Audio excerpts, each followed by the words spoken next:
തിരുവനന്തപുരം കള്ളിക്കാട് പഞ്ചായത്ത് സ്റ്റേഡിയത്തിൽ ആർഎസ്എസ് സാംഘിക് തടഞ്ഞ പോലീസ്. സ്റ്റേഡിയത്തിൽ സാംഘിക് നടത്തുന്നതിന് പണമടച്ച് അനുമതി നേരത്തെ വാങ്ങിയതാണെന്ന ആർഎസ്എസ് നേതൃത്വം. ഡിവൈഎഫ്ഐയുടെ പരാതിയെ തുടർന്നാണ് പോലീസ് സാംഘിക് തടയുന്നതെന്ന് ആർഎസ്എസ് ആരോപിച്ചു. വിനീഷയുടെ വിവരങ്ങളുമായി. വിനീഷ്, ഇവിടെ പണമടച്ച് നേരത്തെ തന്നെ ഈ ഒരു അനുമതി നേടിയ ഒരു സംഭവത്തിൽ ഡിവൈഎഫ്ഐയുടെ പരാതിയെ തുടർന്ന് പോലീസിന്റെ ഒത്താശയോടെ ആർഎസ്എസിന്റെ പരിപാടി തടയുന്ന ഒരു സാഹചര്യം അവിടെ ഉണ്ടായി എന്ന് മനസ്സിലാക്കാൻ സാധിക്കുന്നുണ്ട്. മറ്റു വിശദാംശങ്ങൾ എന്തൊക്കെ?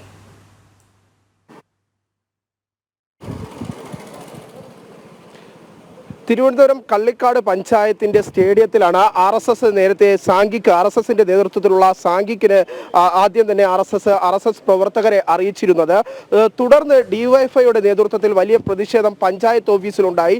അതിനെ തുടർന്ന് പഞ്ചായത്ത് സെക്രട്ടറി അനുമതി നൽകില്ല എന്ന ഒരു തീരുമാനം കൈക്കൊള്ളുന്ന സാഹചര്യമുണ്ടായി. തുടർന്ന് നിലവിലെ സാഹചര്യത്തിൽ ആർഎസ്എസ് നേതൃത്വം പോലീസിനെ അറിയിച്ചിരിക്കുന്നത് ഇത്തരത്തിലാണ്. തങ്ങൾക്ക് നേരത്തെ തന്നെ പണമടച്ച് കൃത്യമായി തന്നെ അനുമതി തേടിയ പരിപാടി നടത്താനായി ആ സ്റ്റേഡിയമാണ് ഇപ്പോൾ പോലീസിന്റെ നേതൃത്വത്തിലും രാഷ്ട്രീയ ഇടപെടലുകൾ കാരണം വിട്ടുകൊടുക്കാത്തത് എന്ന ആക്ഷേപമാണ് ആർഎസ്എസ് നേതാക്കൾ ഉന്നയിക്കുന്നത്. നമുക്ക് ദൃശ്യങ്ങളിൽ കാണാൻ സാധിക്കുന്നുണ്ട്. ആ സ്റ്റേഡിയം പൂർണ്ണമായും തന്നെ എനിക്ക് പുറകിലായി കാണുന്ന ഈ സ്റ്റേഡിയത്തിലായിരുന്നു ആർഎസ്എസ് നേരത്തെ ആർഎസ്എസിന്റെ സാംഘിക്ക് നിശ്ചയിച്ചിരുന്നത്. ആ പരിപാടിയാണ് ഇപ്പോൾ പോലീസ് തടസ്സം സൃഷ്ടിക്കുന്നത് എന്ന ആക്ഷേപമാണ് ഇപ്പോൾ ആർഎസ്എസ് നേതാക്കൾ വ്യക്തമാക്കുന്നത്. നമുക്കറിയാം, നിരവധി പോലീസുകാർ ഇവിടെ എത്തിയിട്ടുണ്ട്. പരിപാടി നടത്താൻ സാധിക്കില്ല എന്ന നിലപാടാണ് പോലീസ് നേതൃത്വം ഇപ്പോൾ അറിയിച്ചിരിക്കുന്നത് എന്നാണ് ആർഎസ്എസ് നേതൃത്വം ഇപ്പോൾ വ്യക്തമാക്കുന്നത്. ഉന്നത പോലീസ് ഉദ്യോഗസ്ഥർ പറഞ്ഞിരിക്കുന്നത് ഇത്തരത്തിലാണ്.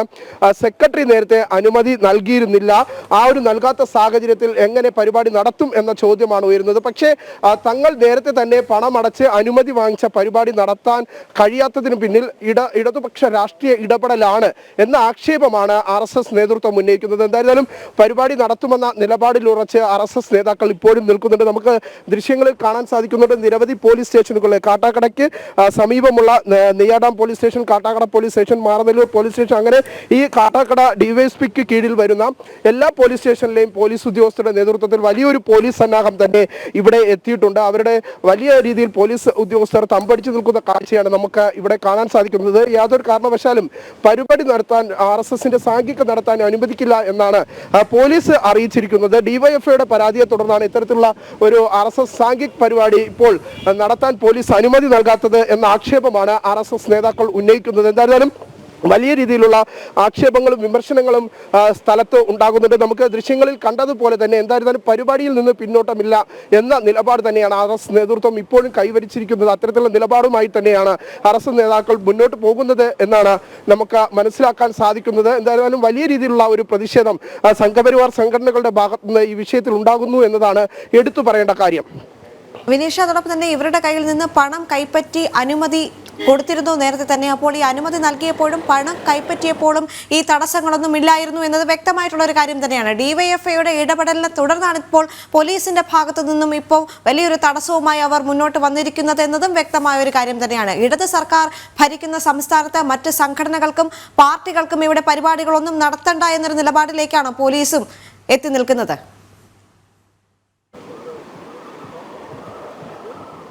തീർച്ചയായിട്ടും സാധാരണഗതിയിൽ ഇവിടെ പണമടച്ചു കഴിഞ്ഞാൽ എനിക്ക് പുറകിൽ കൈക്കാണുന്ന ഈ സ്റ്റേഡിയത്തിന്റെ അനുമതിയുള്ളത് പഞ്ചായത്ത് സ്റ്റേഡിയമാണ്. ആ പഞ്ചായത്ത് സ്റ്റേഡിയത്തിൽ പരിപാടികൾക്കായി എല്ലാ രാഷ്ട്രീയ പാർട്ടികൾക്കും വിട്ടു നൽകാറുണ്ട്. ഒപ്പം തന്നെ മറ്റു സംഘടനകൾക്കും വിട്ടു നൽകാറുള്ള ഒരു സാഹചര്യമുണ്ട്.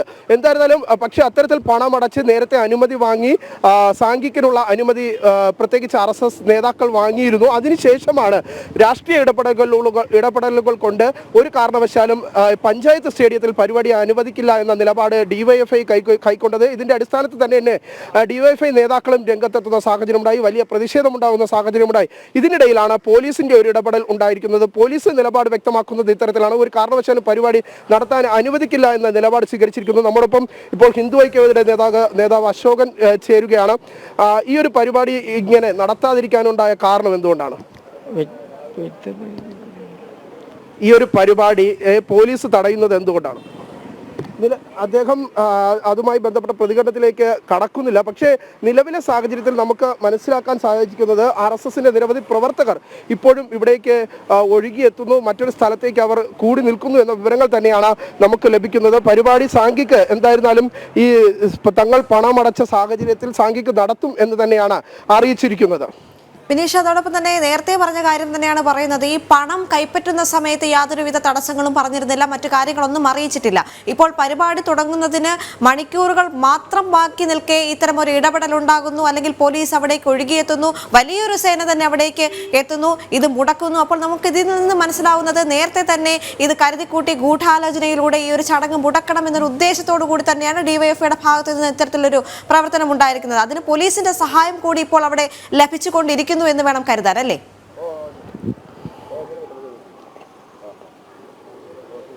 തീർച്ചയായിട്ടും രാഷ്ട്രീയ ഇടപെടലുകളുടെ അടിസ്ഥാനത്തിൽ തന്നെയാണ് ഇത്തരത്തിലുള്ള ഒരു അനുമതി RSSന് നിഷേധിച്ചത് എന്നാണ് RSS നേതൃത്വം വ്യക്തമാക്കുന്നത്. പ്രധാനമായും ആദ്യഘട്ടം മുതൽ തന്നെ പഞ്ചായത്ത് ഓഫീസിലെത്തി പഞ്ചായത്തിന്റെ അനുമതിക്കായി ഒരു ദിവസത്തെ വാടക 1200 രൂപയാണ്. ആ 1200 രൂപ അടച്ച് റെസിപ്റ്റ് കൈപ്പറ്റി പഞ്ചായത്ത് സെക്രട്ടറിയിൽ നിന്ന് അനുമതി വാങ്ങി. ആ അനുമതി വാങ്ങിയതിനു ശേഷം RSS സാംഘിക്ക് നിശ്ചയിക്കുന്ന സാഹചര്യമുണ്ടായി. തൊട്ടു പിന്നാലെ ഡിവൈഎഫ്ഐയുടെ പ്രതിഷേധമുണ്ടാകുന്ന ഒരു സാഹചര്യമുണ്ടായി. ഡിവൈഎഫ്ഐ പ്രതിഷേധമുണ്ടായതിന് തൊട്ടു പിന്നാലെ തന്നെ രാഷ്ട്രീയമായ ഒരു ഇടപെടൽ ഈ വിഷയത്തിൽ ഉണ്ടായി. ഉടനെ പഞ്ചായത്ത് സെക്രട്ടറി ഇനി ഒരു കാരണവശാലും RSS നേതാക്കൾക്ക് അല്ലെങ്കിൽ RSSന്റെ പരിപാടി അനുവദിക്കില്ല എന്ന നിലപാട് പഞ്ചായത്ത് സെക്രട്ടറി സ്വീകരിച്ചു. പഞ്ചായത്ത് സെക്രട്ടറിയുടെ രാഷ്ട്രീയ ഇടപെടൽ മൂലമാണ് ഇത്തരത്തിലുള്ള ഒരു നിലപാടിലേക്ക് പോയത് എന്നാണ് RSS നേതാക്കൾ വ്യക്തമാക്കുന്നത്. ഒപ്പം തന്നെ പഞ്ചായത്ത് ഓഫീസിൽ റെസിപ്റ്റ് പണമടച്ച് റെസിപ്റ്റ് കൈപ്പറ്റിയതിന്റെ കൃത്യമായ രേഖകൾ RSS നേതാക്കളുടെ പക്കലുണ്ട്. ഒപ്പം തന്നെ ഇത് പൊതുവെ മറ്റു പരിപാടികൾക്ക് അല്ലെങ്കിൽ വിവിധ സംഘടനകളാകട്ടെ, രാഷ്ട്രീയ പാർട്ടികളാകട്ടെ, അല്ലെങ്കിൽ മറ്റു കായിക രംഗത്തെ സംഘടനകൾക്ക് എല്ലാവർക്കും തന്നെ കൃത്യമായി ഈ പഞ്ചായത്ത് ഓഫീസ് വിട്ടു നൽകുന്നത്, പഞ്ചായത്തിന്റെ സ്റ്റേഡിയം വിട്ടു നൽകുന്നതാണ്. പക്ഷേ ഇപ്പോഴത്തെ സാഹചര്യത്തിൽ ഒരു രാഷ്ട്രീയ ഇടപെടൽ മൂലമാണ്, രാഷ്ട്രീയ ഇടപെടലിന്റെ അടിസ്ഥാനത്തിലാണ് RSS സാംഘിക്ക് പോലീസിന്റെ നേതൃത്വത്തിൽ തടയുന്നത് എന്നാണ് നമുക്ക് അറിയാൻ സാധിക്കുന്നത്. വലിയ പ്രതിഷേധം തന്നെയാണ് ഇപ്പോഴും സംഘപരിവാർ സംഘടനകളുടെ ഭാഗത്തുനിന്ന് ഈ വിഷയത്തിൽ ഉണ്ടായിക്കൊണ്ടിരിക്കുന്നത്. എന്തായാലും പരിപാടി തങ്ങൾ നടത്തും എന്ന ഉറച്ച നിലപാടിലേക്കാണ് സംഘപരിവാർ സംഘടനകൾ എത്തി നിൽക്കുന്നതെന്നാണ് നമുക്കിപ്പോൾ മനസ്സിലാക്കാൻ സാധിക്കുന്നത്. എന്തായിരുന്നാലും പോലീസിന്റെ വിശദീകരണം ഇത്തരത്തിലാണ്. പോലീസ് ഈ സ്റ്റേഡിയത്തിലേക്ക് കടക്കുന്ന പ്രധാന കവാടം അവർ തന്നെ പൂട്ടിയിരിക്കുന്ന ഒരു സാഹചര്യം ഉണ്ടായിട്ടുണ്ട്. അതുകൊണ്ട് തന്നെ അത് തുറക്കാൻ അനുവദിക്കില്ല എന്ന നിലപാട് എടുത്തിരിക്കുന്നു. അതേസമയം പഞ്ചായത്ത് ഭരണസമിതി പൂർണ്ണമായും RSSന്റെ പരിപാടിയെ അനുകൂലിക്കുന്ന ഒരു സാഹചര്യമാണ്. അത്തരത്തിൽ പഞ്ചായത്ത് പ്രസിഡന്റ് അടക്കമുള്ളവർ നമ്മോട് വ്യക്തമാക്കിയതും അത്തരത്തിലാണ്. RSS പരിപാടി നടത്തിയാൽ എന്താണ് പ്രശ്നം, അത് ഒരു പൊതുസ്ഥലത്ത് മറ്റ് രാഷ്ട്രീയ പാർട്ടികൾക്കും ഇത്തരത്തിലുള്ള പരിപാടികൾ നടത്താനുള്ള അനുമതി നൽകാറുണ്ട്. പക്ഷേ എന്തുകൊണ്ടാണ് സർക്കാർ തലത്തിലുള്ള ഒരു ഇടപെടൽ ഉണ്ടായിക്കൊണ്ട് പോലീസിന്മേലുള്ള സമ്മർദ്ദം നടത്തിക്കൊണ്ട് പോലീസിനെ ഉപയോഗിച്ച് ഇത്തരം പരിപാടികൾ തടയുന്നത് എന്ന ചോദ്യമാണ് പഞ്ചായത്ത് ഭരണസമിതി അംഗങ്ങളും ഇപ്പോൾ ഉന്നയിക്കുന്നത്. എന്തായിരുന്നാലും നിലവിലെ സാഹചര്യത്തിൽ ഇപ്പോൾ വലിയ പോലീസിന്റെ ഒരു സന്നാഹത്തിന്റെ ഒരു പോലീസ് വലയത്തിൽ തന്നെയാണ് ഈ സ്റ്റേഡിയവും പരിസരവും എന്നാണ് നമുക്ക് കാണാൻ സാധിക്കുന്നത്. അത്തരത്തിൽ വലിയ പോലീസ് സന്നാഹത്തിലൂടെയാണ് കാര്യങ്ങൾ മുന്നോട്ട് പോകുന്നത് എന്നാണ് നമുക്ക് മനസ്സിലാക്കാൻ സാധിക്കുന്നത്. ഇപ്പോഴും നിലവിലെ സാഹചര്യത്തിൽ പരിപാടിയുമായി മുന്നോട്ട് പോകാൻ തന്നെയാണ് RSS നേതാക്കളുടെ തീരുമാനം എന്നാണ് നമുക്ക് മനസ്സിലാക്കാൻ സാധിച്ചിട്ടുള്ളത്. അത് തന്നെയാണ് ഒരു ജനാധിപത്യ രാഷ്ട്രത്തിൽ ഒരിക്കലും നടക്കാൻ പാടില്ലാത്തൊരു കാര്യമാണ് അവിടെ നടന്നുകൊണ്ടിരിക്കുന്നത്. കാരണം പ്രതിപക്ഷ സംഘടനകൾക്കും പാർട്ടികൾക്കും അവരുടേതായിട്ടുള്ള പരിപാടികളുണ്ടാവും. അതെല്ലാം നടത്താനുള്ള അനുമതി ഈ രാജ്യത്ത് ഉണ്ട്. അതുമായി ബന്ധപ്പെട്ട് അല്ലെങ്കിൽ സംസ്ഥാനം ഭരിക്കുന്നത് ഇടത് രാഷ്ട്രീയ പാർട്ടിയാണ് എന്ന് കരുതിക്കൊണ്ട് മറ്റ് സംഘടനകളെ അല്ലെങ്കിൽ മറ്റ് രാഷ്ട്രീയ പാർട്ടികളുടെ പരിപാടികളെ വിലക്കുന്ന ഒരു നിലപാട് ഒരിക്കലും ശരിയല്ല. വിനീഷ്, ഈ വാർത്തയുടെ കൂടുതൽ അപ്ഡേറ്റുകളുമായി തുടരുക.